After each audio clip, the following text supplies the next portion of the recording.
Right, Terry, this year, instead of marching, the Unite the Right movement plans to demonstrate in the nation's capital. CBN's Amber Strong shows us how police and churches in D.C. plan to keep the peace.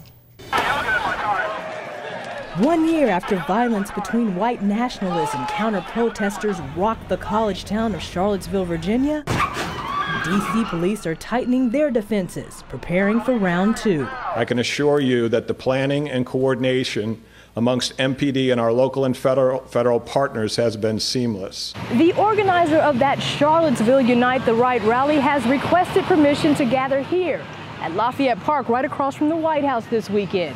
And counter-protesters like the Democratic Socialists of D.C., well, they plan to hit the streets too. D.C. Police Chief Peter Newsham says while his department has a duty to preserve the right to free speech, it must also protect citizens. The law allows for First Amendment assemblies of any kind. The law does not allow for injury to persons or destruction of property. This week, D.C. Metro assured to CBN News they will work to keep the ralliers separate, a major factor leading to the violence in Charlottesville. They also tell us, quote, "Our Special Operations Division is equipped to handle demonstrations of any stature." And in Virginia, Governor Ralph Northam declaring a state of emergency in preparation for any demonstrations, particularly in Charlottesville. Meanwhile, standing on the side of peace, dozens of pastors who plan to gather in both places. We're going to worship Jesus and then intercede for the peace of Charlottesville, but also for the peace of the nation. Bishop Harry Jackson, who helped lead a prayer march after last year's deadly events, says a lot has happened since then, and Charlottesville churches are working to close the doors of division. Jesus said in the last days that nation will rise up against nation, ethnic group against ethnic group.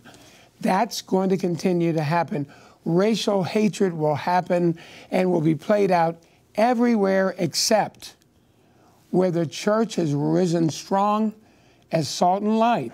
Here in Washington, members of the United Methodist Church will host a Sunday service on the National Mall. Reverend Dr. Stacy Cole told CBN News the event will be the exercise of MLK's observation that the church is called to be the conscience of a nation. In that spirit, we call people to come together and speak the truth in love.